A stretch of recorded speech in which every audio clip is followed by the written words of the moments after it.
Blog Talk Radio.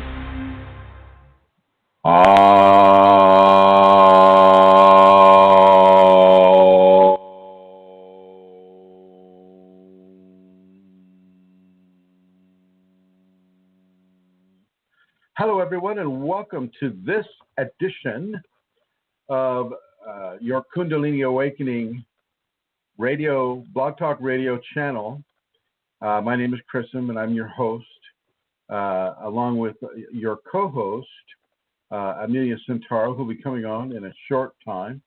I'd like to welcome everybody here. Hello, Michelle, and the various people on the chat room, and hello, Joey, you're calling in right now. And I'd like to encourage anybody that wants to call in to go ahead and make that call. It's a free call. It's 347-934-0026 if you have any questions about your Kundalini Awakening experiences or symptoms or phenomena. Feel free to call in, 347-934-0026. We'll go ahead and get started. This week has been an interesting week since our last program. Had a student totally blow up, completely blow up. They were doing well, I thought, and they were doing the practices. They were doing their surrender work. They had a mantra. They were doing the mantra. And yet, even with all of these things together, they still kind of just blew apart. And right now, they're facing some fairly serious ego issues, which may be part of the plan. It may be part of the plan. And so something to consider that one other person told me that working directly with me, even via Skype, can be kind of overwhelming. And that because I don't feel my energetic signature the way others do, and so I have to look at that as a possible cause, a factor for it. But I think another cause and factor for it really is the level of ignorance, not ignorance, but innocent ignorance, you might say. But first, I'm being reminded to do a sound check. So Atlanta Seeker or Michelle or somebody there, if you could let me know if I'm being heard, or if I am talking to the air as I was last week and had to call in. So if somebody can type out that they're actually hearing me, then that would be very helpful. Looks like Atlanta Seeker's typing. She wins the prize. And she's loud and clear. Thank you. Thank you very much. Okay. All right. And so I think a contributing factor really is that when we do this type of work where you're saying the mantra and for like an hour, and you're in certain physical conditions and positions that are allowing a surrendering of the mind, body, psychology, emotion, spirit to occur, then you are indeed opening yourself to a level of incursion into the control of the ego that the ego may not take so well. That ego may begin to just obliterate your serenity, your calm, and force you into levels of fear or discomfort that will, push you out of any kind of a program that you're participating in. I don't care if it's with me or with another organization or another person. And I think it's very important for us to really look at these issues within ourselves, look at these deep issues of control that we have and that we've had our entire lives, that has allowed us to survive and live our life by virtue of the egocentric controls that everybody has within themselves. And And I feel that this person basically got a taste of that, and I don't know that they're gone forever, but I think that they're certainly gone for the moment. They have been kind of going through a process of attempting to burn bridges. But I think that Kundalini will certainly let them back in if that's what they want to do.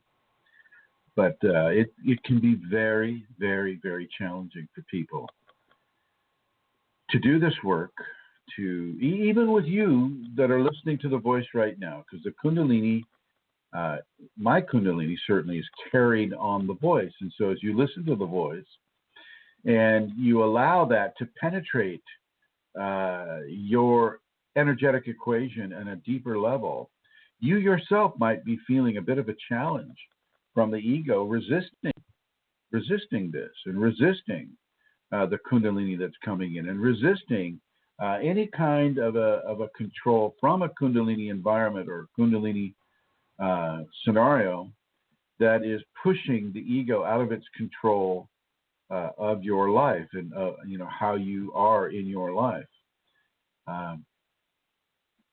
This can be, this can really open up into a fragmentation if you look at it.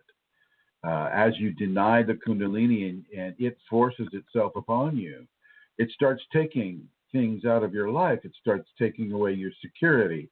It starts taking away your finances. It starts taking away your options. And it really will narrow everything down to a very small point of survival. It won't let you starve, but it won't let you do anything else but what it wants you to do, which is typically to surrender and to allow the infusions to take place. And it doesn't matter whether you've received your Kundalini through Shaktipat or entheogen use or it just came upon you unasked for. The agenda is typically the same, and that is to open yourself more and more and more to its presence within you and its expression through you into the environment. So it's very important for people to understand this.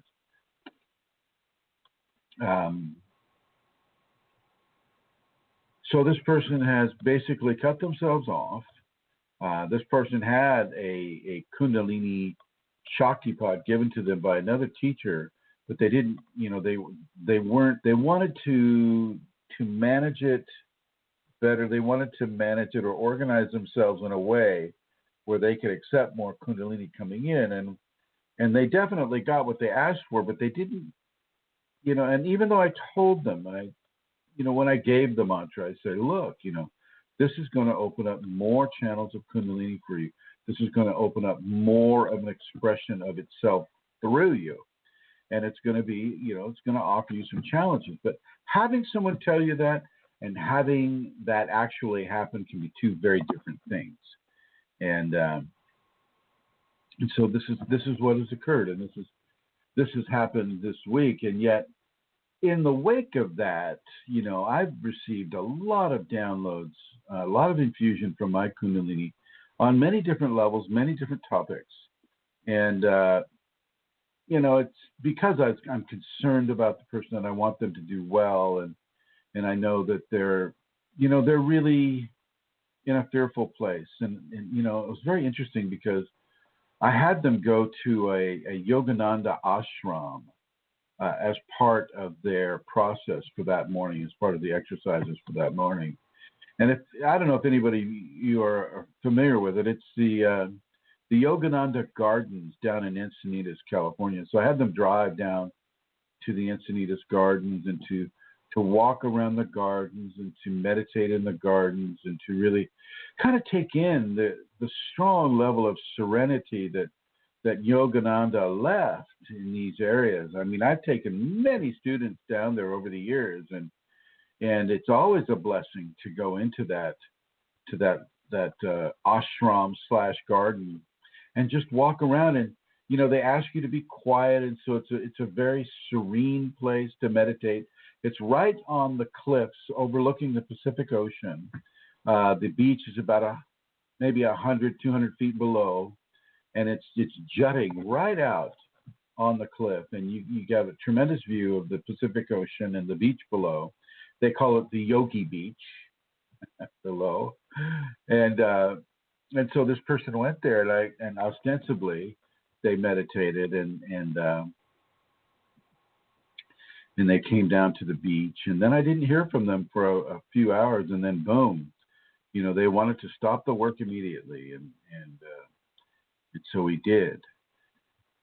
But that can, and then various texts later, I can see their condition is really deteriorating, and they're going through a level of rage and anger and hatred and a lot of outgassing. I think maybe a lot of detoxing, but the kind of detoxing that can really jaundice any kind of a future communication that you might want to have with the person that's been giving you, tremendous amounts of energy. And, it can be really, really, really complicated for a person to have to work through those layers. And I know that there are people listening right now who have had to work through those layers, and I salute you, because it is not the easiest thing to do. And sometimes it does take time. It takes time to look into yourself and to question your ethics, question your reasons for doing such and such a thing, and to look into the areas of toxicity that may need to be released, and to begin to release those areas of toxicity in a conscious level. Things like religious competition is a great one. The Kundalini will come to say, I'll just use Christianity, or any of them, Christianity, Buddhism, Islam, it doesn't matter. I mean, they all compete, and the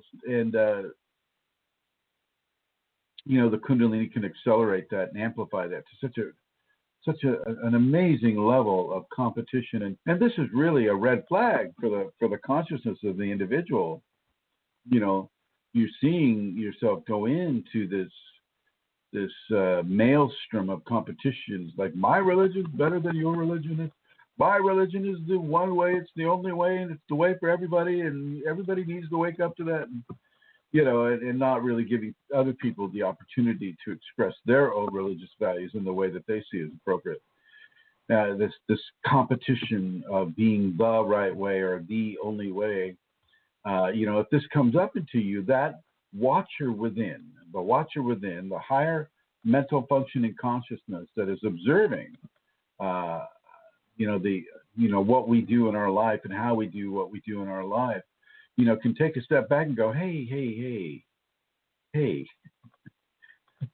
this feels like it could be a bit of a Kundalini amplification. It's maybe I better turn the volume down a little bit and see, see what's going on. Let's see. Somebody called in and says, no reply when I said hi. How that works. Well, hello to you, 848459, and everybody who is calling in. I see we have a number of callers now. We have a number of people on the in the chat room as well. So hello to everybody, and hello to those of you that are listening in the archives, the people that are in the future waiting to hear the program. So hello to you as well. And so as we dig deeper within our own consciousness for understanding of how we are, and who we are within the Kundalini, you must understand the amazing levels of amplification that will occur. This person totally blew up, and of course called me all the worst names they could think, and basically, is kind of walking around within a maelstrom of insecurity and fear and negativity right now at this moment, and my heart goes out to them. But I have to trust the Kundalini, just like all of you who have the Kundalini, and you've been challenged by it throughout the time that the gift has been within you. You have to surrender to it. You have to trust it, and I am trusting that this person will be able to come out of this negativity and continue their prosperous work, within the challenges that the Kundalini offers all of us. It's not just this person, but all of us we all have the opportunity to be confronted by the Kundalini and to have that confrontation amplified by the Kundalini, and then to meet that amplification head on and try to look at what we're doing and why we're doing it, to make whatever interior corrections we need to make. And this is a really important part of the process, because it opens up your ability to self-correct. To self-correct is to basically go from a canoe to a motorboat, or from jumping rope to flying an airplane. I mean, it really, really, really increases your process, and it really, really increases your understanding and comprehension of what's occurring. And so as you dig deeper, and as even the Kundalini right now, and my voice reaches down into you through your ears and into your brain and into your spine and into your chakras and into the soul, the deep, deep core individual of who you are. As this energy reaches and maybe begins to unlock some of the Granthi knots that are waiting there to be untied. But the ego is tied up, pretty strong knots there in your body. So as we enter into the Granthi knot land, and Granthi is spelled Granthi, and there are 3 Granthi knots within the system. But the main I'm looking at for most people is the torso, from the chin down to the umbilical cord. That Granthi knot is the one that's really blocking most people. And I don't have the Hindu or the Sanskrit names right now at my disposal, but maybe on another program I can isolate those for you. But the Granthi knots are basically they're karma, but they're also the individual ego that are converging within the energetic anatomy and forming levels of blockage. And these are natural, don't get me wrong. These are not things that any kind of bad behavior has created, but the bad behavior has added to it. And so, we are being given an opportunity to initiate levels of self-correction that can really begin to untangle these areas. And sometimes that occurs just by virtue of being in the presence of a Kundalini person. I don't know if any of you have been into say like a supermarket or a restaurant, or somewhere where people are kind of seated within your radiance, and you kind of see their level of activity, go into different expressions, shall we say. Some people get really angry. Some people become very calm, and some people are very joyful and have a great level of serenity when they're in it. So yeah, you might want to look at that when you're out and about the next time and see how that is affecting you. Now, self-correction really speeds the evolution of the energetic within you. As you are able to recognize, say, an over-the-top reaction, especially within the emotional body, an over-the-top reaction to any kind of a given stimulus, whether it's from a teacher or whether it's from somebody cutting you off in traffic or stepping ahead of you in line or looking at you funny as you walk down the street, or calling you a name from a car driving by. I mean, whatever it is, look at your response and gauge it for yourself. How calm are you? How are you allowing this to affect your serenity? Okay. Don't let anything come between you and your serenity is one of the good pieces of advice that the Kundalini gives. Your serenity is your treasure. It's a very precious component, and it allows you to see yourself from a very serene and quasi-joyful state, even as you're self-correcting. And it allows that self-correction to go further and further and further, because no longer are you responding from an over-the-top emotional standpoint. Now you're kind of grounded and you're in a good state. You're feeling the grace. You're feeling the glory. You're feeling the love. You're feeling the kindness, the consideration, the compassion, the honesty, the truth of who you are and what you're becoming with the Kundalini. And you could really begin to focus in on these areas of core-based self-correction. So do that and allow yourself to make that evolutionary leap within the Kundalini, in your current time right now. Okay, so I'm going to go ahead and bring my co-host up here. And this really ties into what my co-host has gone through, really, in a very strong way. And hello, Amelia Santara, welcome. Hi, Chrism. Thank you. Good to be here. Hi, everybody in the chat room and the archives, listening on the phones, on your PCs, wherever. Good to be here. And we should also say hello to the people on YouTube, because I think some people are recording this and putting it on YouTube. So hello, all you YouTube viewers and listeners. Nice to see that you're being able to participate in this program. With the entity that you have within you, has that not caused you a lot of introspection and self-correction within the core areas of your equation, Santara? Has that not occurred? Yes, Chrism, it certainly has.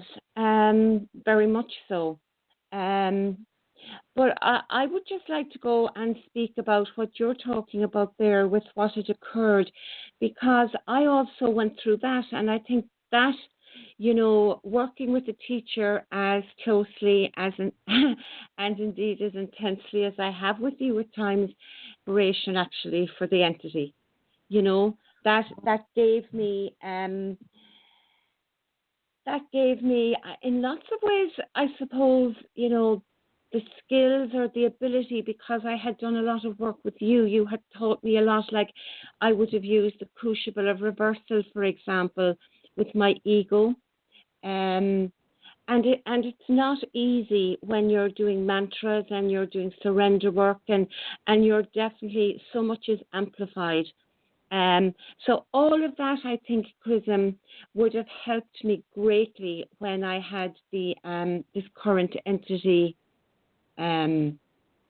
intrusion, possession, whatever word we would use in it. So yes, it certainly does create huge introspection, but a little bit like what you have described, and I didn't hear all of it because I was on the phones as well. But from what I heard, with an entity, you can also make choices that really are detours, and can cause extreme difficulty in the process. And so, as challenging as it was, and as intense as it was, the journey towards that point in my process was blessed by all the work that I had done as well with you, and with my Kundalini. So you're saying that I'm an entity primer. Yay! I'm honored. That sounds really bad. Yeah, not at all. But I mean, well, I think you did. You did go through some of these areas that this person's going through right now. I don't know that you had as serious a blow up. Certainly not to my face. I mean, you were probably cussing me out as you were walking the beaches of Kerry, questioning why on earth would you have ever contacted this individual in the first place, this maniac. No, Chris, but one of the things, you see, I can understand how that would happen, because for me, didn't happen and that never happened, but it would have happened on lesser degrees, where my ego would have been challenged and amplified with the conditionings that it would have had. I think the Kundalini forced me into a lot at the beginning of my process, and so I think, Chrism, I think it's easier in inverted commas when you have had some experiences like that before you meet a teacher. I think it is anyway. And one of the things I've come to see about my own process recently and be very thankful for is actually the religious or the upbringing that I had. It had many challenges, but also I was brought up in a belief system that practiced devotion and worship and prayer and actually discipline as well. And I had to get over a lot of the dogmas and stuff like that, but I think that helped me as well in my process with regard to working with the teacher, working with the Kundalini within the teacher, and what it was that the Kundalini gave for me to do, because it was very clear to me there was no option, with regard to the teacher she had given for me. And so when I had those, which haven't been active recently, but was extremely intense some months back, when I had that intrusion, and that really it was more of a possession. I've had intrusions before. It really was, again, I'm going to say to you, it really was all the things that I had been helped with in my process that far that assisted me in being able to do the introspection work and do the ego work. That was being forced upon me, there were times and I wanted to crack up and just run away, but it's one of those situations that you can't really run from, I couldn't because there was no way of leaving, because the entity is with you all the time. So the choice really is how to respond to what's happening. You don't get to run away from it. It's just not an option. No, you really don't. You don't get that choice to run away from it. But you do get the choice to run into it further, which, the majority of people won't do. But you do get that option. You can really, really go deeper with it. But I mean, it reminds me a little bit of how most people they'll run into it, and then they'll realize they're in way over their head, and they'll try to back out. And I think this is what happened to that individual is no matter how many times I warned them about it, no matter how many examples I gave, or the repetitions through the various exercises and sacred mantras that I gave to them, it's very difficult for people to withstand the exposure of the ego and to be able to control it and to surrender to the Kundalini that way. And like this person, I didn't work with them for very long, but, they seemed fine, surface at least for a week and 2 weeks. But when it really started to hit home, that ego responded to this assault on its control over the mind and body and psychology of that person. It really kind of blew up. And, I get people telling me over and over and over that they're ready, like this person. Oh, I'm ready. I'm looking for a teacher, and I've been praying to God for a teacher. And so the teacher shows up, and they're saying stuff like, light me up and give me both barrels. I'm ready. And I never do, because of this type of thing. And because we don't really know ourselves well enough to know what our parameters of resistance are. And we most of the time it's because we never need to know. We never need to check. We never need to look inside and say, I must surrender to this or that, or we simply go about our lives that is being run by the ego with all the choices and decisions managed by the ego without really exploring the inner depths of our core consciousness. And then along comes the Kundalini, and everything gets amplified and brought to the surface, and most of it's the stuff that she doesn't want you to have inside, the negativeness, the fears, the issues, the programming, they all come to the surface, and the person's put to work in finding a balance with resolving them, and fear is the most difficult. And this is what that person, I think, really got hooked into, was the fear. And the fear will be used by the ego consciousness in order to frighten a person away from relinquishing its control over the decision-making process, over the choices that are made, over the organizing of one's life. Fear will become a weapon against whatever or whomever is challenging the control that the ego has over that individual. And like in this case, they gave me a text just yesterday. I was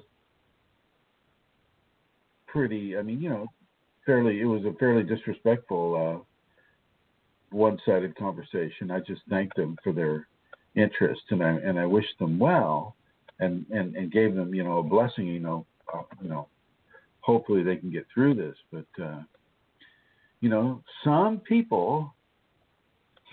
people will need to abandon the teachings or the teacher in disgust and loathing, because these issues have been brought to the surface, and it can almost be a form of processing, especially if they're not prepared to face them or resolve them.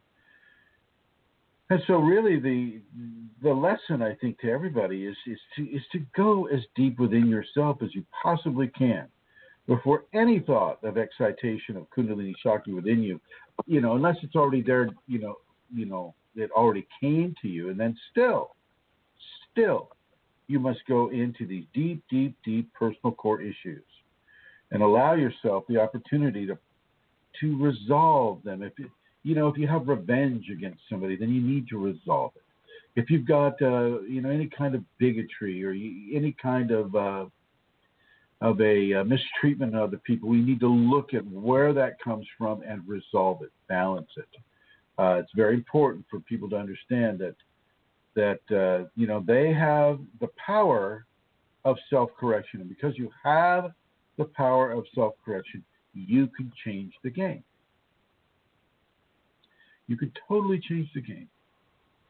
And I invite all of you to consider that as you go into your core areas of Kundalini is extracting from, say, that torso Granthi knot.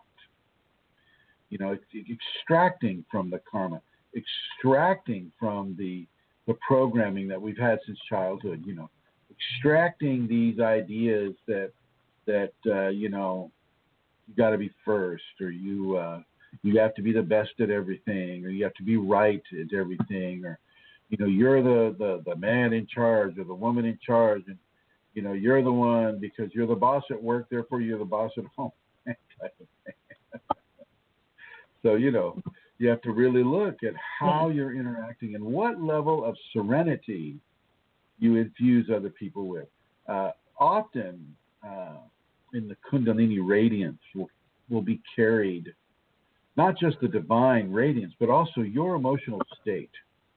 So, you want to be careful with your emotional state when you're around other people. If you're out even in the environment, you want to be as loving and forgiving and understanding and serene as possible.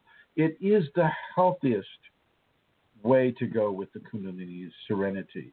Opens the receptivity of vast levels of information that a Kundalini or not a Kundalini, but an egotism out of control can block the Kundalini bringing that level of information, that level of knowledge to the individual, whereas serenity will invite that level of knowledge into the individual. So it's very, very important for people to self-correct, but also to understand that when they blow apart like this, that, not all is lost. I mean, you just do your self corrections. You make amends to whatever individual has been targeted for your wrath, the wrath du jour, and you allow yourself to move forward. You don't stay stuck in negativity. The wrath du jour. Now I see Indra has a question, so I'm going to go over here to Indra here and welcome her to the program. Hello, Indra. Welcome to the program. Thank you. How are you? Doing well, thank you. And yourself? Better. Yeah, so I was listening to the program, and the ego does run riot, eh? Well, especially with you. Now you did this practice, and I'm just going to remind the listeners. Yes. Indra mentioned on one of the groups this week. Actually, I think it was like over the weekend, wasn't it? Yes. Anyway, she mentioned that she had levels of Kundalini, coming through her skin, and you tell us what was happening, Indra. Well, it came through my feet. You mean with the earth? All of it. Okay. All the symptoms you had before you went into the backyard. Well, I had a bump. My third eye was spinning, but it was pressing against my forehead.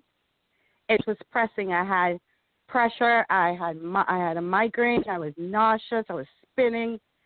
I was going crazy. I was drunk. And you weren't pregnant, right? You weren't pregnant.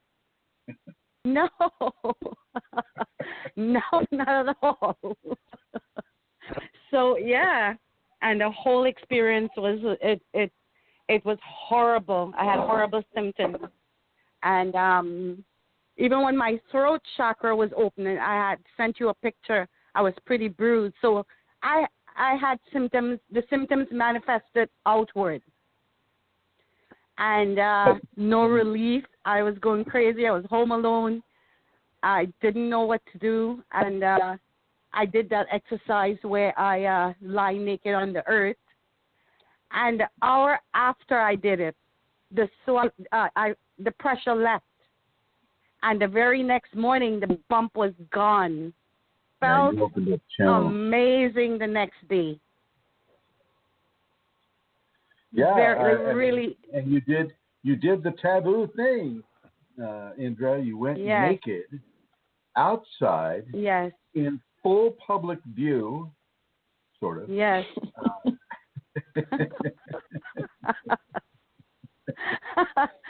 But I was tempted. I'm sure that was involved as well.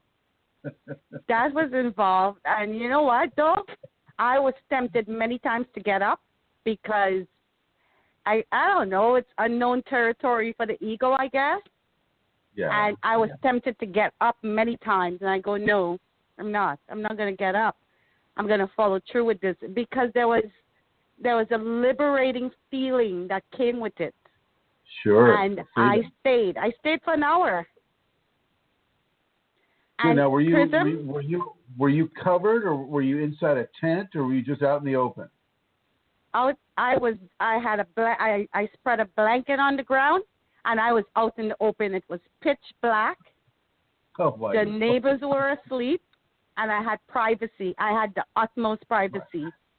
Have you checked? So I was naked. Have you checked on YouTube lately? No, nobody saw me. They couldn't. That's good. Yeah, that is the way to go. That is the way to go. Yes. And I found myself doing the exact same thing. I didn't know why at the time, but it was a little easier for me because the neighbors weren't so close, and I was kind of out in the country, and I could just like you did, just like spread a blanket down or just lay on the bare earth and completely unclothed and just really, really feel the energy settle and balance itself. When you lay the chakra system down. Oh yeah, it can be very, very, very helpful. And I strongly urge people that are feeling levels of imbalance of the nature that Indra described, and some of the other areas too. Even this person I was describing in the monologue at the beginning of the program, that person should be laying down on the ground, clothed, in a private area where nobody can view them, and allow the energy to really begin to get balanced through the application of the Shakti earth energy into each of the chakras. So, well, I would like to thank you for following that advice, Indra. Yes. I think you did very well with it. Did you have a question as well? I have a question as well, but regarding that exercise that weekend, I felt when the energy came through my feet, there was a swinging. There was a definite, distinct swing. The energy came to me, and then I could feel it going out into the universe, and then it comes back to me, and it was going back and forth. And that's the thing I noticed the most. Well, I think it's great. I think you were getting it both. You were getting the sacred masculine energy from the cosmos, and you were getting the sacred feminine energy from the earth. And wow. Yeah, you were getting a real marriage, so to speak. And right. And yeah, you did and I very bet well you with if. it. And the fact Thank you. Because I remember my instructions for you were to go into a tent, because I'm always conscious, especially right. especially with women. You know, I'm always conscious of the the level of risk, involved. No, I was 100% safe, and my vision is too blurry to set up the tent, but I knew I was 100% safe. I have one side yard that's very, very private, and it was impossible really for anybody to see me, so I knew I was safe. Good. Yeah, because it's a very vulnerable position, and you get people that have some sort of a weird ego agenda, and they'll call the cops on you, and they'll come back there and look at you and say, "Oh, what are you doing?" That type of thing. Yeah. And it can be very disturbing. Well, I'm glad it didn't turn out that way for you. I'm very, very happy that you had such a strong level of success with that, Indra. Nicely done. Yes. Nicely done. I would do it again. I would. I bet you if hospitals. I would suggest you do it at least 2 nights or 3 nights a week, if you can get away with it. Yes, I can. I'm safe. Especially when it's snowing. Because I know you live in Toronto. Yes, and then I'm going to need that tent for sure. I want you to see the snow melt in your radiance before it even hits you. You'll turn it to rain. You know what? And I really can't wait, because I usually I go back to work. I'm off in the summer, so I go back to work in September when the school year starts, and I dread that time of the year, fall. And you know what? It's the first time in my life I'm looking forward to that. The colors, it getting cold, all that, all of it. Yeah. That beauty is also amplified by the Kundalini too, and I love the fall colors. You're lucky because you're out there towards the east, and the east, is just amazingly beautiful during the fall. Really beautiful, gorgeous country there. I suggest you did that 2 or 3 times a week if you can get away with it, and really be conscious of. Now, I don't really suggest that you walk around or anything. I mean, although I did, I have to say I would take these little. I would find these little state parks or national park areas where I knew, because I scoped it out in advance. I knew nobody really would go into these areas, and so I would go into these areas unclothed and just really feel the oneness with the nature. It's different. It's different when you're doing that in a forest and say, just swimming in the ocean that way or something. There's a different quality to it. Swimming in the ocean is fine too. But when you're in the forest or you're in a jungle, it's very, very, very.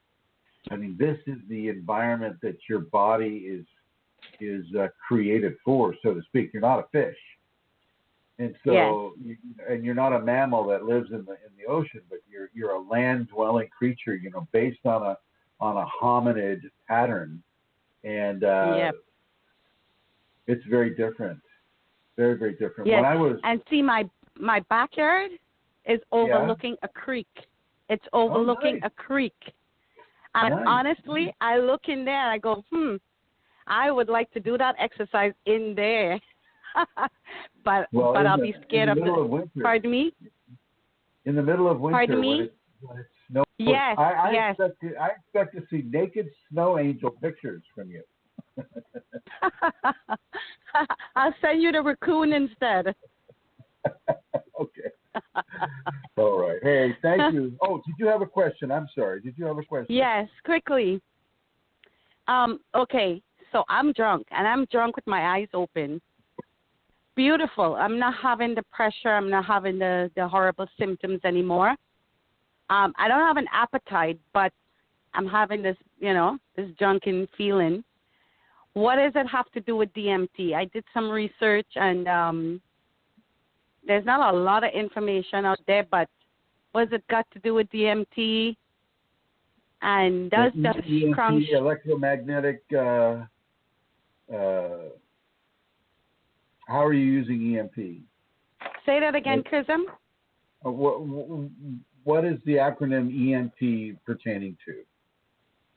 I know it's a chemical. It's a long name. DMT. DMT. Oh. DMT. DMT. Dog, Mary, Tom. Dog. Yeah. Oh, the chemical DMT, that the pineal gland, the pineal gland produces. Oh, I see. Dimethyltryptamine. Okay. All right. Yeah. What does it have to do with that? Well, dimethyltryptamine is, like you say, is produced by the pineal gland, and it is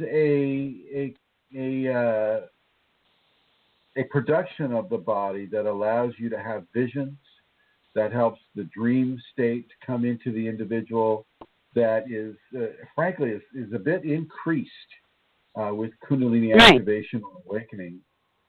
So the dimethyltryptamine is kind of a gateway hormone, really. It's of a hormone quality. And like some people will smoke pure laboratory fabricated dimethyltryptamine, and they're immediately taken into most of the people, I'll say, it's a very common experience, is they'll be taken to a place with that is just covered in blue eyes. Everything is made up of blue eyeballs looking at you.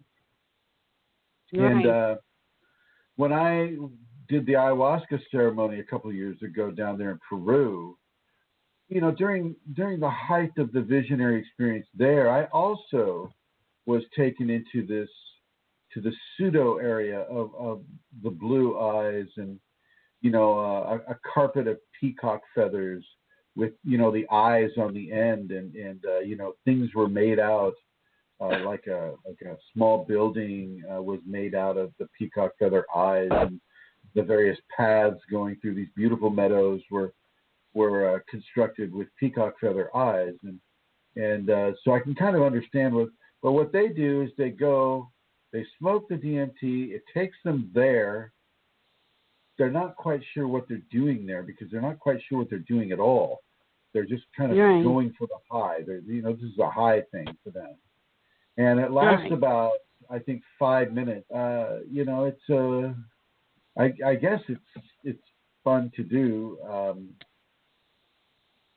I wouldn't do it myself because of the Kundalini, but I did do the ayahuasca, and that did give an increase in the level of dimethyltryptamine in my system, and I have to say, with the ayahuasca, it was very, very, very beautiful, very, very powerful, very Kundalini. My Kundalini was really talking to me during those 4 experiences with that.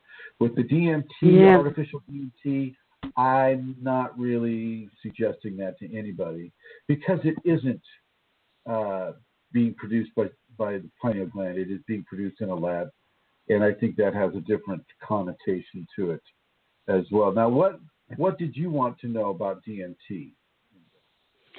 Well, I just wanted to know what you just broke down, but how long does this last? Well, how long do your dreams last?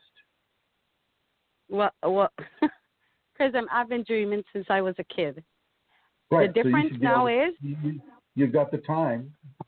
well, and the difference is now I'll dream like, let's say I dreamt last night. Things will come to pass the next day. My dreams are coming to pass really quick, like really quick. You're having that your precognitive dreams, right? Right. And do you want? I had a dream last night about your group that I'm going to share with you. Oh, nice okay. dream. I dreamt. I don't know. I was running from something, but I was in between the American and the Canadian border, right at where Niagara Falls is.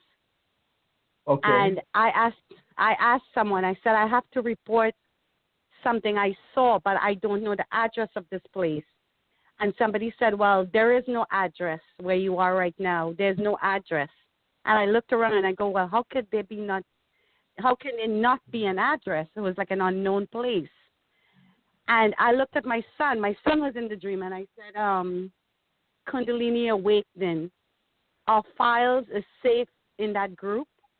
And my son turned to me and go, it is safe. It was the only safe place. I don't know what you make of it. I'm still playing with that dream. The files? The files, like the post, the things that we post. Oh, the post, okay. The things that we post is all being recorded, and it's safe. Well, I think it's safe. I mean, you got to remember that it's a public group, so I don't know how safe public groups are in general. But do you think it had a spiritual meaning? It's being recorded, but it's safe, meaning it's a clean place. What it's saying is what's coming to me about that right now is that what you're saying is safe for others to take into themselves. It's safe for you to describe, what you did and what symptoms you had, and then laying naked on the ground, and then all of that. Oh, I see. Yeah, it makes sense. Safe information. I don't think anybody's going to grab onto that and go running down Main Street, in the nude. And so I think it's safe information for them to have, and I think that you were talking to your son, you're talking to a child, and some of the people that read that group are children. And is it safe? And I think that your son was answering via the Shakti Kundalini in you and letting you know that it was indeed safe. Right. We are a G-rated group. Yes. Okay. So that's a good explanation. So really, how long does this last? I have to go back to work in 10 days, less than. This isn't going to stop.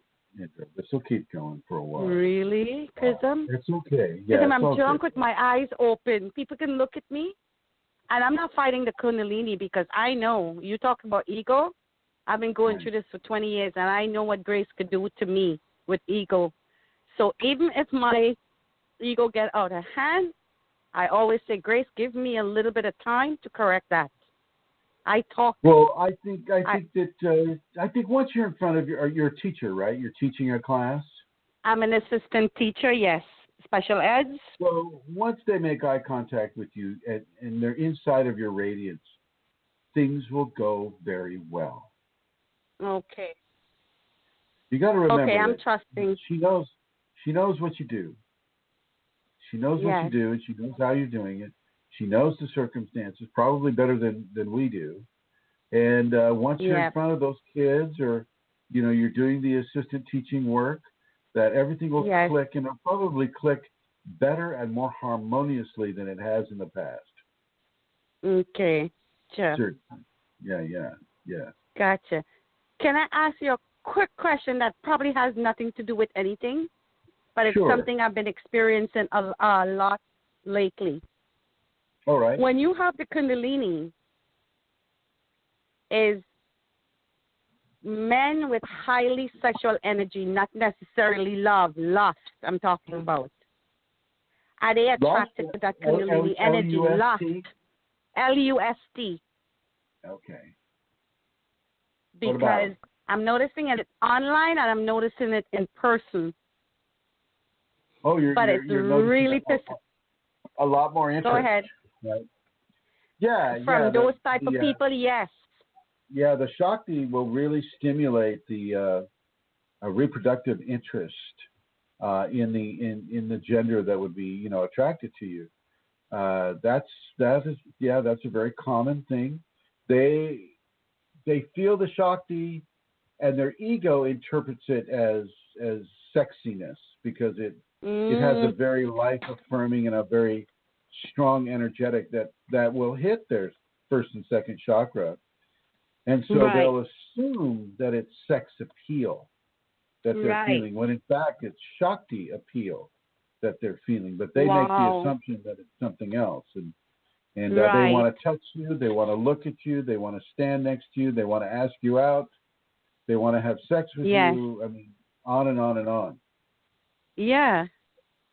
Oh my God, yes, and it's so irritating because honest to God, you just got to be very, very gracious and very, very grateful for the gift of grace that is within you, and to be forgiving of them and tolerant of them, because in a very real way, they do not know what they're doing or why. Okay, I gotcha. Yes.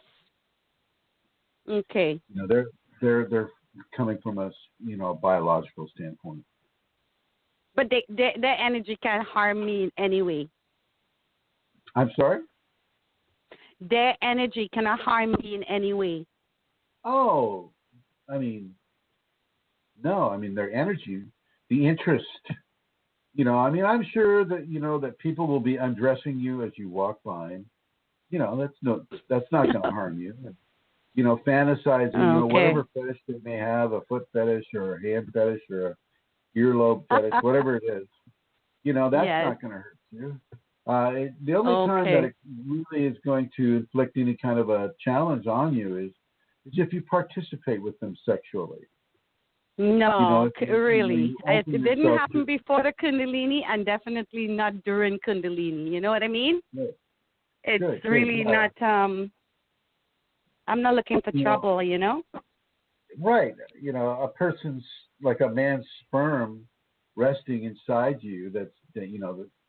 And you have the Kundalini. Well, then you're taking in a lot. First of all, you're creating karma. Number one. Number two, you're bringing and you're leading his life expression in a way inside of your body, and so that will come with entities attached. Wow. That's why for you, whenever you make love, now you want to be very, very pure and true in the intention of giving love and receiving love gratefully, making it a purely loving experience and expression and reception. Right. You keep it pure. You keep it absolutely about love and appreciation and gratitude. And that is what really clears out a lot of the negativities, including entities that would attach to you in a negative way. Okay. Good enough. All right. Thank you. Thank you, Indra. Thank you. Thank you so much, as usual. Thank you. Thank you, Suntara. Bye-bye. I'll listen to the show. Bye. Okay. All right. Bye. All right. And yeah. So she had a very interesting experience, over the last few days, and Suntara, you've had similar experiences, have you not? Yeah, Chrism, as people will know, it's really nice to hear somebody else actually who's doing, something similar. And wasn't it interesting? And when Indra said how her ego wanted to, was prompting her to get up and go away, to just stop it and to leave. Because that was like an assault on its control, wasn't it, to a degree? And so, she self-corrected away from ego's control and forced the ego to stay with I'm going to say the instruction or the suggestion that she followed. So, and that's what Indra, happened. I think Indra is ready for a chode experience. What do you think? No, leave her do it for a few weeks first. But I mean, Indra, because I know you're still here, I would really encourage you to do it twice a week, at least 3 times if you can. And each time, will be different. There will be different things come from the Kundalini, and there will be different things come from your ego as well. That you will have to be with and self-correct away from giving it its control, really. And I mean, for me, it's trust, Chrism. I think, if I was to say what is the one, yes, absolutely, you have to self-correct, but trust, if the lesson is often trust, because when the ego is pushing and wanting to move you away out of what you're doing to gain back its control, really, trust will always bring you further into surrender. Always. Yes. At least it always does for me. So even if I'm not feeling that I want to go forward, or I'm feeling I want to get up and leave, we'll say, in a situation like where Indra was in, choosing to trust, and then you go deeper into surrender. So, yeah, that's key, really. Yeah, and I also want to second what you're saying about trust. Trust really can send you into greater levels of surrender, and and it's not the easiest thing to come by, but it's definitely worth pursuing. Michelle Ranger, I'm also going to suggest something of a chode-like experience with you, or an experience that Indra has been discussing too. I think that would be very helpful for your process as well. And okay, now have you had an opportunity just to ask any questions? I have, of course. Yes, I have gathered some Chrism. I'm going over there now. Here we go.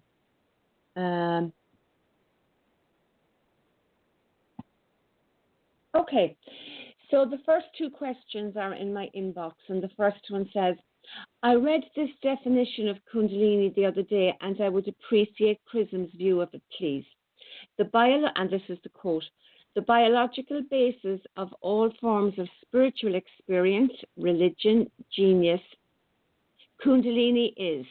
Sorry, let me do that again. They want your opinion on this. Kundalini is the biological basis of all forms of spiritual experience, religion, genius, and high consciousness. And secondly, it is the evolutionary energy residing in the human body. This is taken from Gopi Krishna's work, and in conjunction with a medical Dr. Lee Sanella. This is taken from excerpts that they probably found on the web. I wouldn't necessarily agree that it's that the biological is the only source of this. I think that because we are biological beings, and that this is coming through this, and I can see where Dr. Lee Sanella would have said that. So I agree with him there, and I agree that it's the precursive energy towards genius and the savant abilities within a human being, and that it is the definite evolutionary energy of the human being, both male and female, and that within that understanding, I totally agree with them. But they should quote him more properly, I think. Okay. Yeah, it comes with number 1 and number 2 next to it, so I don't know, Chrism, and it doesn't say where it's okay. from. It's all right. I recognize the quote. Okay. Over. Thank you. The other question comes from a Kundalini man. It may appear strange, but several years ago in one of my dreams, I was Lord Ram in search of my wife Sita, who was kidnapped by Ravana. I was along with my brother Laxman and my devotee Hanuman. When we reached Sri Lanka, wife of Ravana appeared and questioned me. Why were we trespassing and not taking route from main gate? I fired both Hanuman and Laxman for misleading me. They seemed to be ashamed of their act. What would you interpret about this dream, please? I would interpret the Kundalini is giving you a message about your energetic expression, about how you're treating sacred feminine in your life, about how you're treating those who are helping you or assisting you in your life. I would suggest that it's using the religious value of the Hindu religion as a form of messaging to you along the lines of your Kundalini equation and how she is wanting you to examine these areas that are coming up in your life, looking for Sita, looking for sacred feminine, looking for your wife. So you can see that as the Shiva in a ignorant form, looking for Shakti, looking for the gifts of the sacred feminine, and how Ravana took her away, and Ravana comes forward and says, "Well, what are you doing? Why are you doing this? Blah blah blah." And she is also an aspect of sacred feminine. So it's like Sita and Ravana are the same person, but just two aspects of the same sacred femininity. And they're both, asking a question: is how are you treating sacred feminine in your life? How are you, how are you looking for sacred Shakti or for the Kundalini? And the two assistants, the Hanuman and the other one, they're helping you, but you need to be a lot more forgiving of people that maybe don't help you in the best way. Maybe they only help you in the way that they feel is the best way, and maybe saying an untruth is a way of helping it. So once again, you forgive and you don't fire them permanently. You don't try to inflict harm upon them for helping you. You just make your own choices within that equation. Over. Thanks, Chrism. So from the groups, can anyone ever understand how much pain we go through? Kundalini amplifies each emotion 100 times or maybe even more. The most intense is the pain of relations, losing everything, and you just watch the pain. You watch this vulnerability. Why is it that Kundalini people fall in love with any soul so easily just to hurt own self? Well, that's not. I think that's not the most appropriate assumption to make. I don't think that Kundalini, fall in love so that they can be hurt. I don't think that happens to everybody. I think that as we focus on love and as we go into a loving environment with the Kundalini equation expressing through us, we are being given an education on all the different facets of love, at least the different facets of love that we can metabolize in the moment within that space of our lives and that space of our maturity and our evolution into grace. And so if we are being hurt by an individual that is loving us or maybe dumping us or whatever, we need to look at our levels of attachment. How are we attaching ourselves to that person? Are we attaching ourselves to our person just through the pureness of love? The idea that you don't imprison a person with love. You don't allow attachments to chain them to you.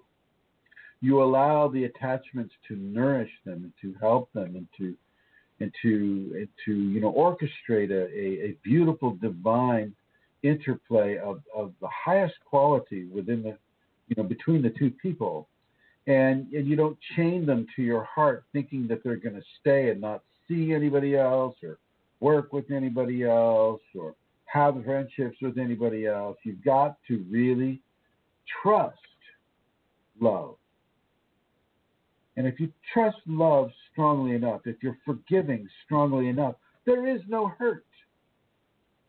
Hurt does not occur because you trust and you love and you give that person freedom. You know, that whole idea that if you love them, let them go. And if they come back, well, then it's meant to be. And if they don't come back, well, then it's meant to be. You know, you don't try to force the issue unless force is somehow being called for by the Kundalini. Some people need to be forcefully awakened to the inequities that they're pushing upon you or pushing upon other people. Fathers and children, mothers and children, you know, that type of thing happens a lot. Boyfriends and girlfriends will do that too. You foist your expectations of a specific behavior upon the other person, and whether or not it fits, you're still forcing that on them. Your way is always the better way, you know, in a narcissistic type of environment. And so you want to take that narcissism out of the equation and allow the person to have the freedom to express and be as he or she needs to be, and allow your non-attachment to still come across as a level of love, and to the point where, I mean, you can be so non-attached that, you know, they don't even exist for you as humans anymore. I mean, you know, you kind of, you know, then you're looking at, you know, spending some time in a cave on the side of a mountain just to begin to learn how to appreciate the company of humanity again. And so your non-attachment is a very controlled, purposeful type of thing. You're not attaching to ownership. You're not attaching to curtailing their freedom. You're attaching to your trust, and you're attaching to the quality of the love that you're giving. And you apply the same measures of trust to yourself and freedom to yourself as you're applying to that other person. Over. Wow, thank you very much, Chrism. Thank you. The next question is about body odor. And this person says, my body odor, under my armpits in particular, has almost ceased completely. I still wear deodorant because I take walks in general. I just sweat a lot. I like to take showers at night before I go to sleep as they relax me. When I was in my 20s and 30s, every morning without fail, I would get armpit funk, which is normal. But now it's not there anymore. Do I miss it? Not really. But I worry that my lymphatic system is not working as it should. Is my lymphatic system not working? Should I see a doctor? How have the states of your armpits been during the awakening process? Thank you.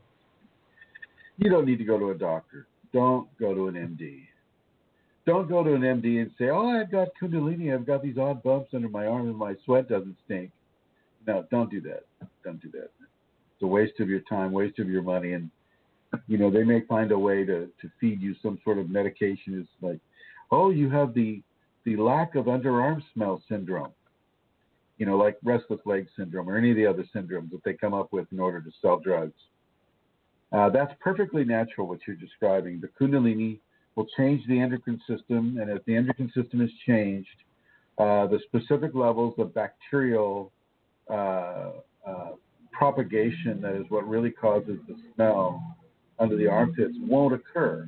You won't have the same type of occurrence. Even people that are vegetarian or vegan, they don't have a lot of the perspiration smells that the people that eat meat will have, and that also goes with the bowel movements as well. Will also reflect a less of a stench than the bowel movements of those who are carnivorous or omnivorous.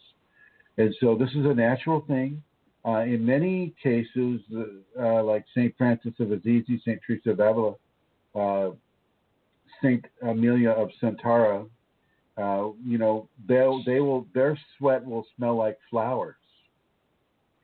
as you walk past them, and they won't be wearing deodorant. Isn't that right, St. Amelia? Well, it has changed, Chrism, but I do wear. Actually, I was talking to you about that because I need to get deodorant from America.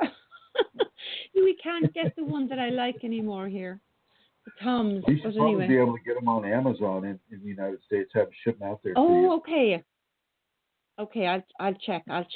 But it has changed, Chrism. But it Without a doubt. definitely changes. Yeah, it changes your sweat. It changes the quality of your sweat.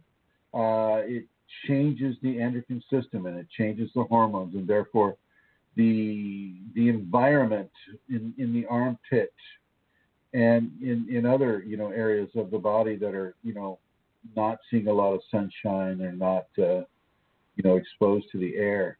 That typically will grow specific bacteria, and the bacteria are what will cause the smell to come forward. And as you have the Kundalini, even the bacteria will be changed by virtue of the Kundalini radiance coming off of the skin and infecting their tiny little bodies and removing that level of exudate that would cause the smell to occur.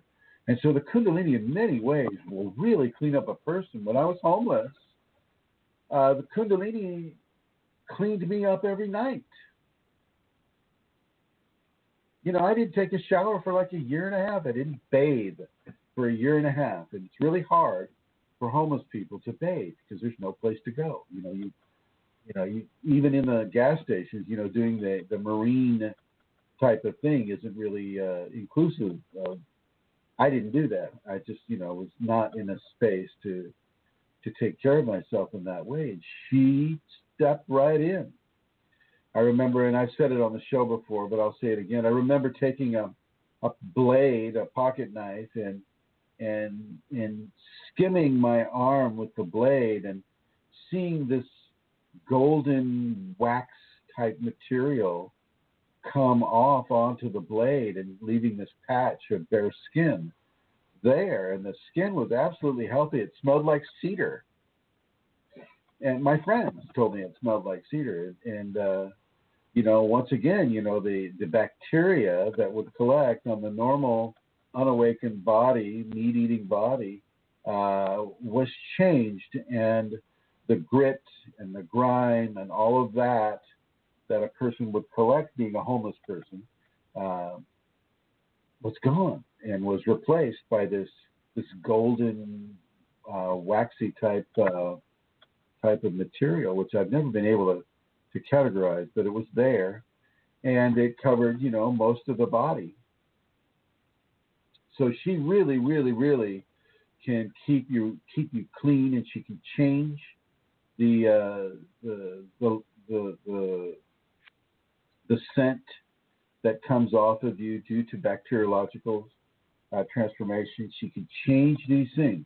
And it's a great lesson to realize that the radiance that comes off of you has the ability to purify in a very beautiful way the environment that is within your radiance. Think about that, ladies and gentlemen. Think about how that helps other people, cleaning up their thoughts, giving them an opportunity to clean up their problems, giving biological transformation, whether they know it or not, from the grace, not from your intention, but from the grace that is pushing its way through you and spreading its light and its beauty and its gift all around you. A very beautiful thing. Over. Thank you, Chrism. Can somebody tell me if seeing a blue light is part of the Kundalini, please? Say again? A blue light. Is seeing a blue light part of the Kundalini, please? Yes, the blue light. Depending on your level of activation or awakening in the senses that you're seeing it, that can also be called the blue pearl. And those blue pearls will float kind of like a brilliant star of blue light, very small, pinpoint diamond blue light, and it will float across your visual field, and they can lodge into the sides and the corners of your eye, and more than one can lodge in there. I think I've got 9 inside my eyes right now. And they provide a level of consciousness that is separate from your consciousness, yet blended with your consciousness.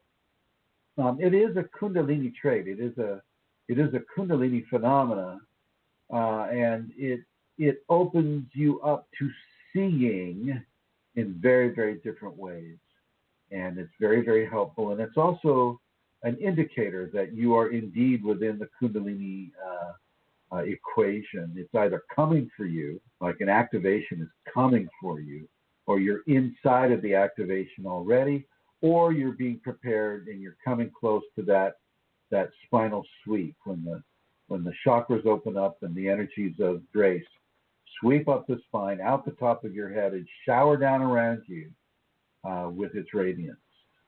Over. Next question. Why do I wake up with bruises on me at times? Rough sex. You got to calm down.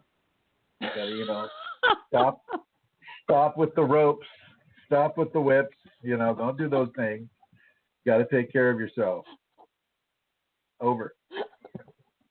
Okay, fair enough.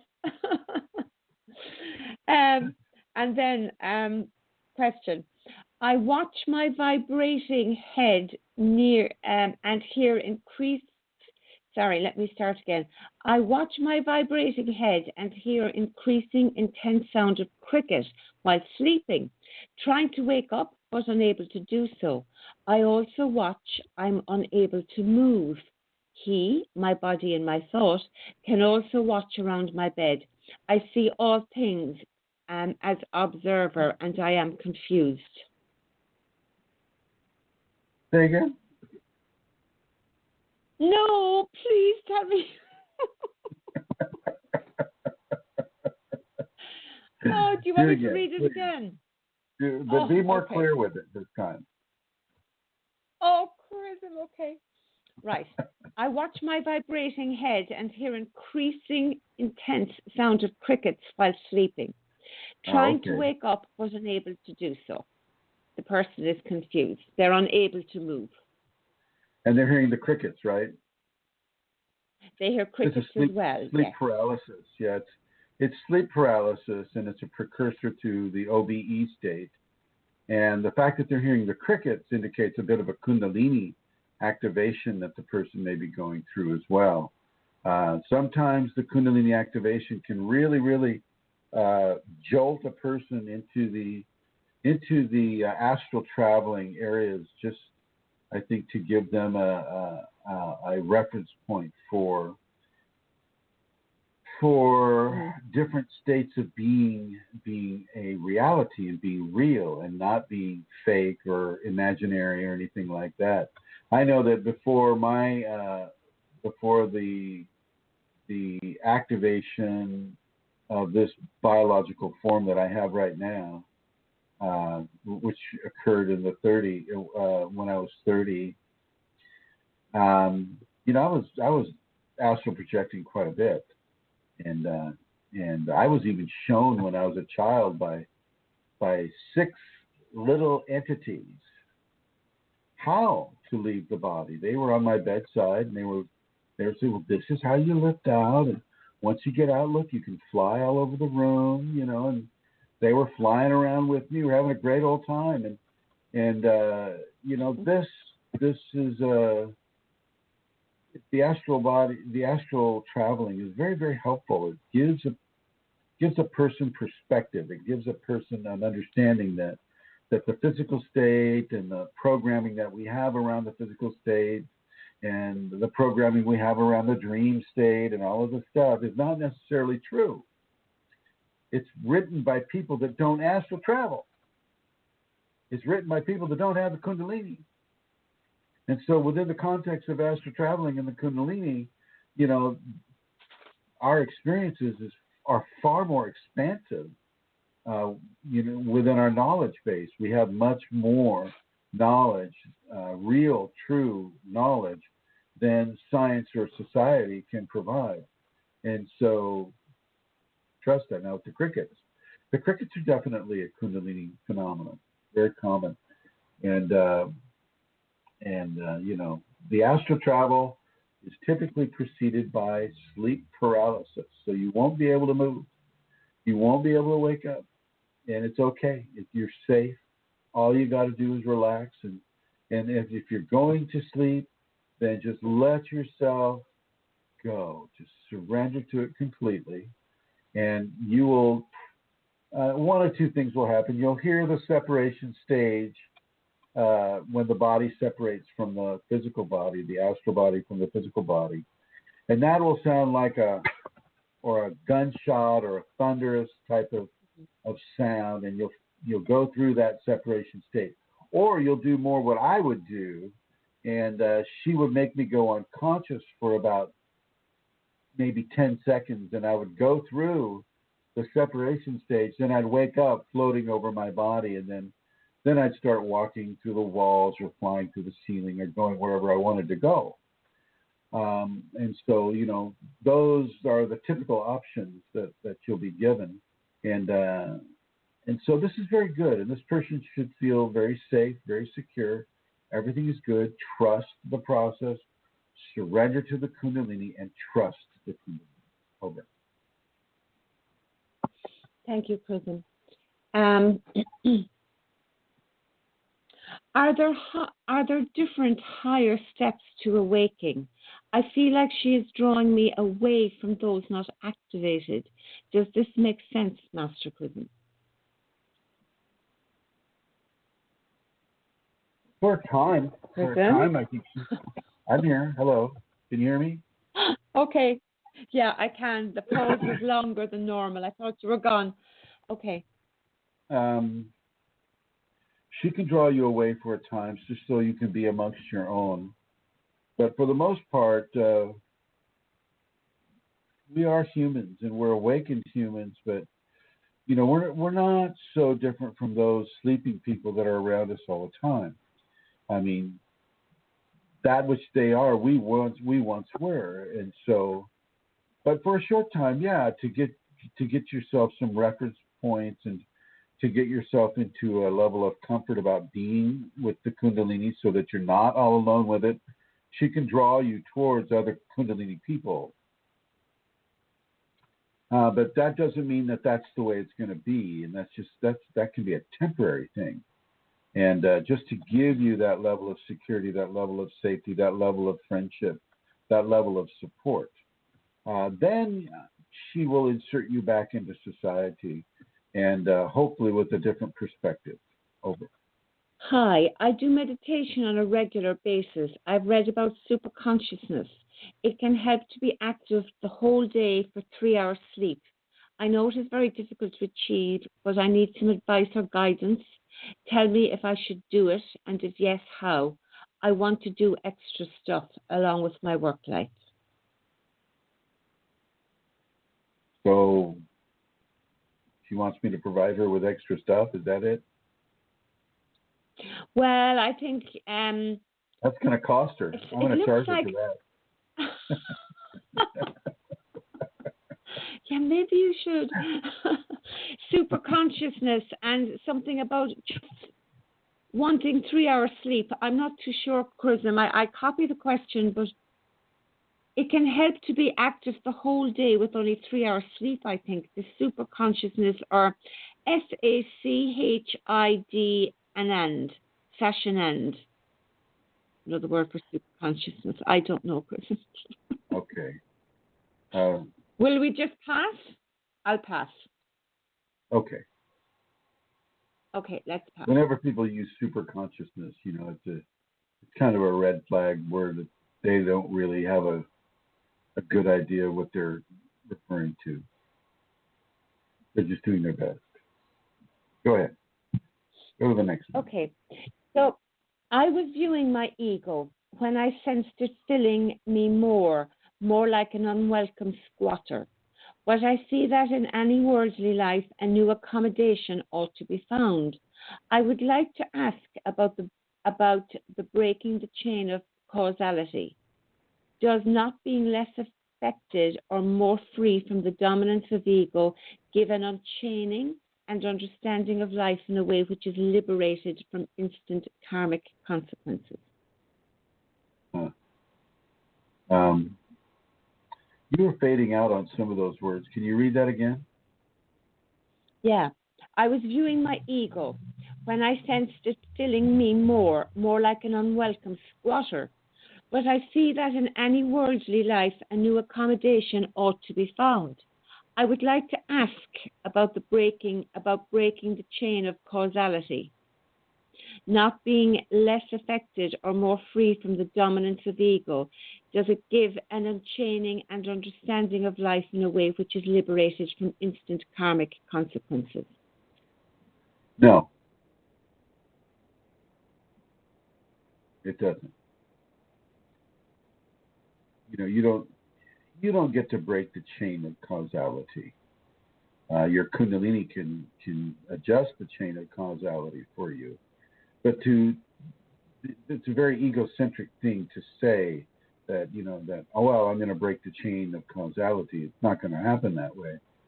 Your development can propel you into different levels of causality. Causality is not just one thing. There just like there's levels to enlightenment.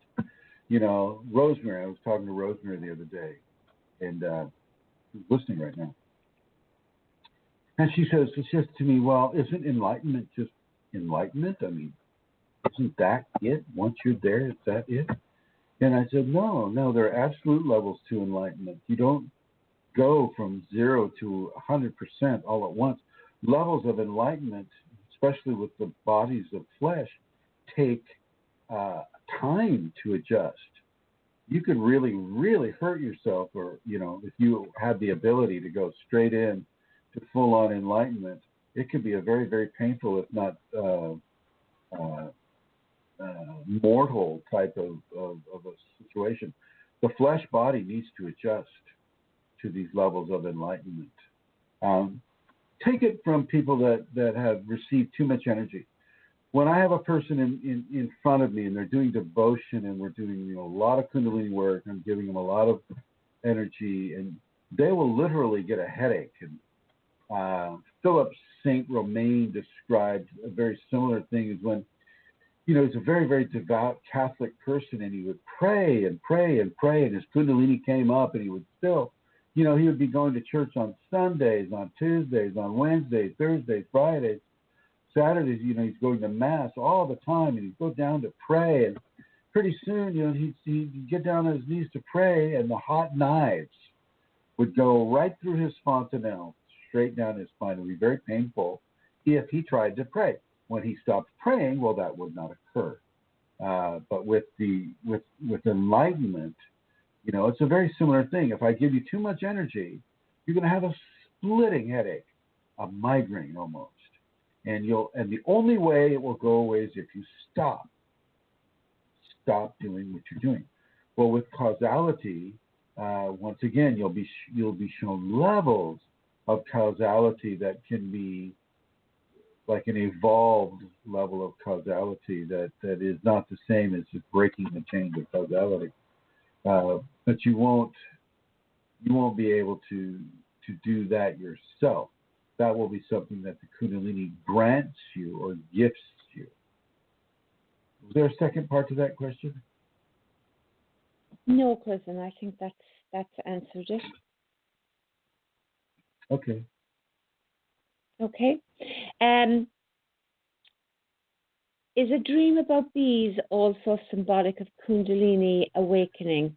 I've dreamed of 2 bees on a tree trunk or tree branch guarding their nest and the queen, which were inside the tree.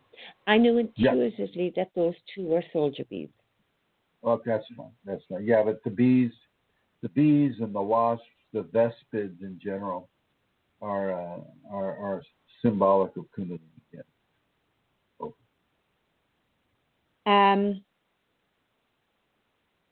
Okay, so I am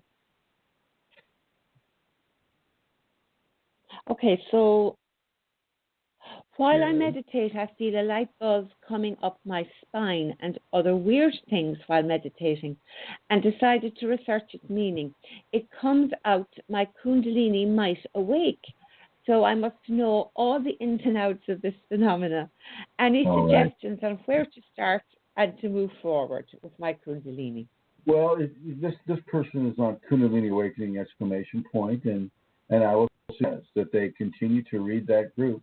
There's a lot of information on that group going back a number of years, and I strongly urge anybody that wants to learn more about the Kundalini is to continuously read the posts that go back along the years, because Kundalini is not temporally changed to the present moment.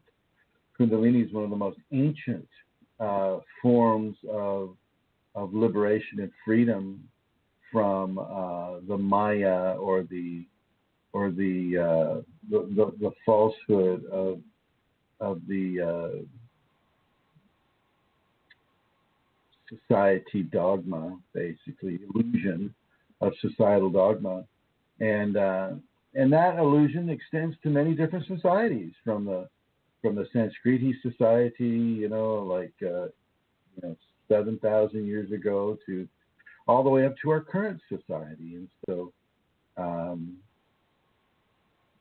you want to really look at how you buy into that dogma to release your addiction to that dogma, and allow yourself to expand beyond the veil, so in a way that is helpful and nutritious to you, by not taking too big of a bite, but just kind of going a little bit here, a little bit there.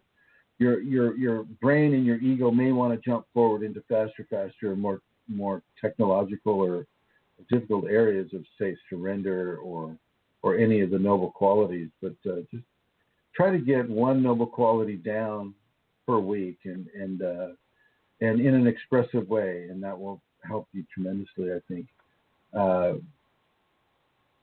Nobody can really know the ins and outs of the Kundalini. And this person, I think, was a little bit innocent in their expectation that they can read the group and they'll get all the ins and outs that they need to have Kundalini. Well, they've got a very, very special surprise coming, because the Kundalini doesn't necessarily reveal herself to people in the way that they can prepare, so completely for her presence within them. So you don't really get to know all the ins and outs.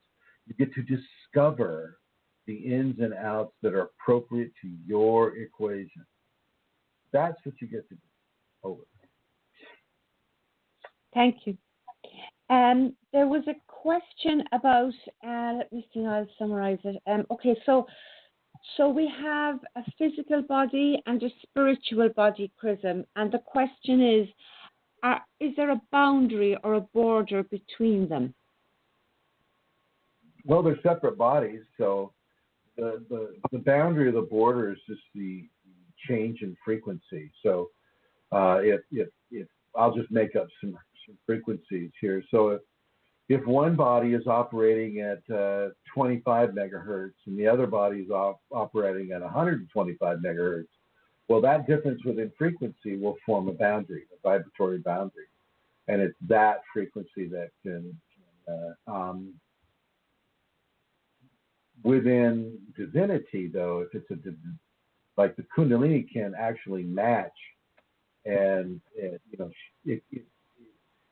because it's self-aware, it can match the vibratory frequency of all the levels of frequency that are coming off a human being. And so if that person is at a specific place within their evolution where they need to have a strong level of differentiation between the two frequencies, well, then she'll allow that to occur. If a person is moving beyond that into areas where these frequencies can be blended and harmonized with, well, then she'll also allow that to be the case. Okay. Thanks, Chrism. So right now, a few minutes ago, before writing this post, obviously, this person met an ex-girlfriend and they just hooked up directly. I remember that I thought of her just a few days ago, and I was wondering what she was doing right now. So we talked and hugged, and we talked a lot. Is this happening from the divine? It was a very awkward moment, but we stayed in the situation. So the person isn't the same person they once were, and they felt it was a blessed moment with love and open arms. So is this coming from the divine, that he had thought about her just previously to that? This is Frederick, isn't it? Yes. Okay. I don't write the names down, so I can't remember. Well, that's fine. Yeah, I would say the Kundalini has something to say about that for sure. Yes, indeed. Okay. Yeah. All right. Yeah.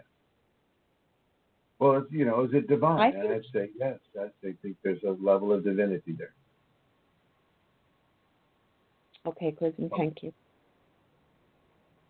So I think that's all the questions. All right. Then I'm just scrolling. Yep. I'm going to come on over to Rosemary. Rosemary, do you have announcements you'd like to make? I do. I've been sitting here holding my breath saying, don't say goodbye yet. Yes, we have a seminar this fall in Mankato. It's about an hour and 15 minutes from the Twin Cities at the American... The Twin Cities being what? I'm sorry, yes. The Twin Cities of St. Paul and Minneapolis. In the great state of Minnesota. Minnesota. Yes, yes. So... And we welcome your registrations, your presence. We have some people that are coming from out of the state, and we know we'll have people here from our state.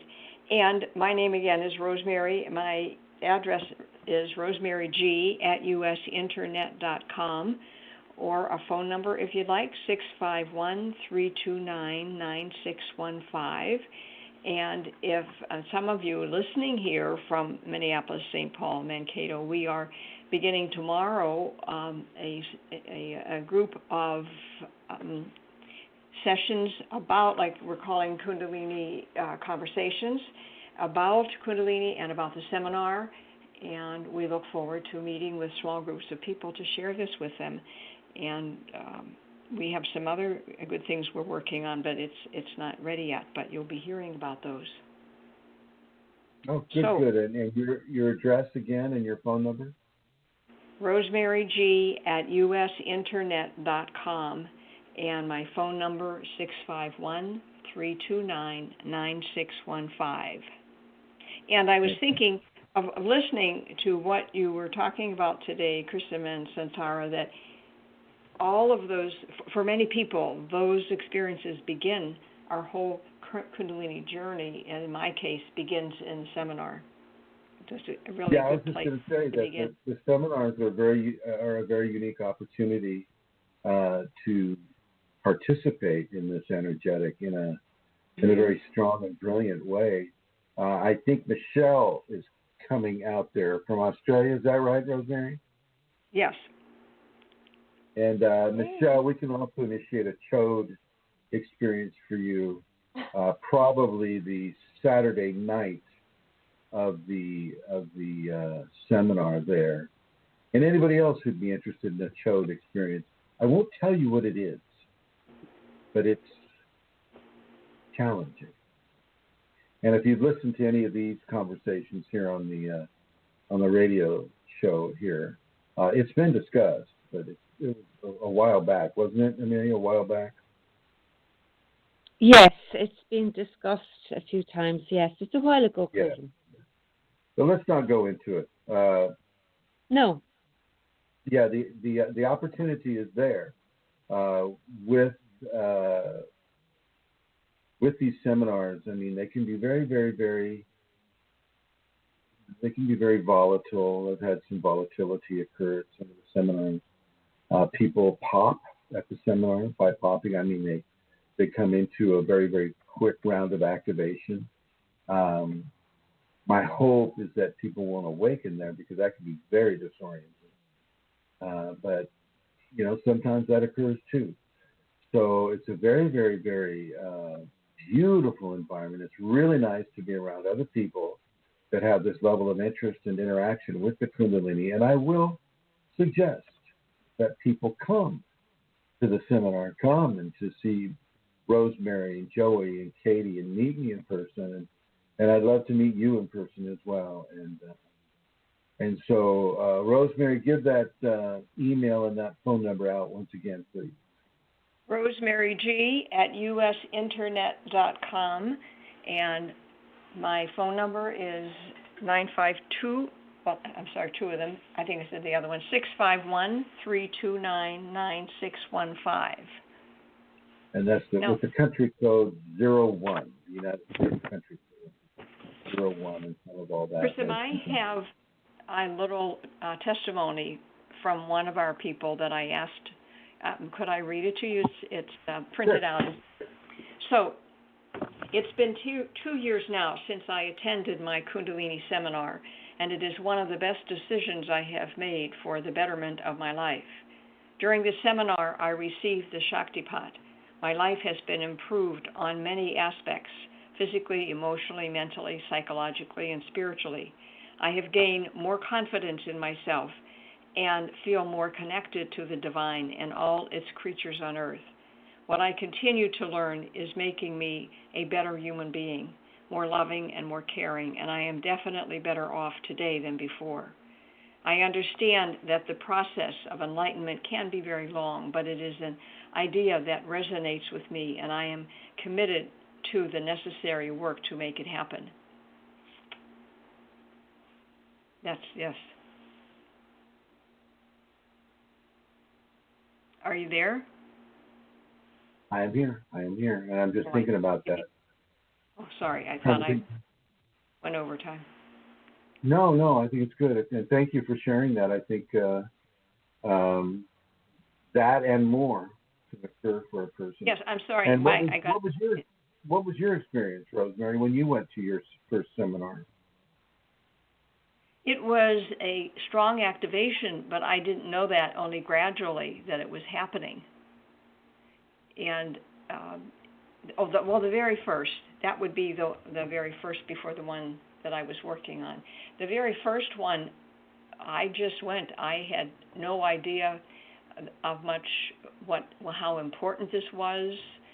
There were 10 of us there, one gal from California, and then there were 4 of us from Minneapolis, St. Paul, and the other 5 were people from Pittsburgh and from Chicago, I think, in that area. And what was very helpful was right away to be connected to the Kundalini Awakening systems. That was, I don't think Facebook was up and running yet like it is now, but being connected and hearing, and people that send in the testimonials are from around the world. So I really got the size of this. And I say when I talk about all this and come to the seminar, I say my second wise decision was staying in touch with you. And I just continue to learn and to deepen and strengthen. And one thing that had me ask you to come and do another seminar, and we've had our 5th one now is coming up, so that's really inspiring to me. But the thought was that these gifts, that as the Kundalini is rising up our back, it's bringing those special divine gifts that were intended to have in the Creator's creation. And when I thought about it, I said, well, we're not doing too well here. I mean, we could say it's not happening most of the world, but because of that is when I asked you, would you come back again? And that was 14. And that was the first of the seminars I've been working with, and we're now on number 5. So there is interest here. There's a lot of interest in Mankato, where we're going to do this seminar. But it is very strong in my heart of just like anyone who has a business or create something, it's like the law of creation is that it reflects you, and so this is the divinity, the God within us, waiting for us in some ways, and sometimes for some people doesn't wait. Correct. As we hear. Yes. Well, thank you, Rosemary. Thank you for distilling that down. Appreciate it. All right, and I'm going to put you in the blue here. And Santara, do you have any announcements? I do, Chrism. I'd like to give people the address they can go to if they'd like to make a donation. So you can go to www.chrism-kundalini.blogspot.com, or you can also go to the Safeties website, which is simple to remember. It's kundalinisafeties.com. Scroll down to the end of the page and you'll see About Chrism, and at the end of that little brief message, there is a place where you can donate. So if you're in a position to donate and you would like to support the work that is being done in all the venues that Chrism does this work, then please, I'd invite you to make a donation at one of those places. Thanks, Chrism. Thank you. Thank you, Santara. And I think that about covers it for today. Any last words, Santara? Well, I suppose I would just like to say trust. That's trust the Kundalini.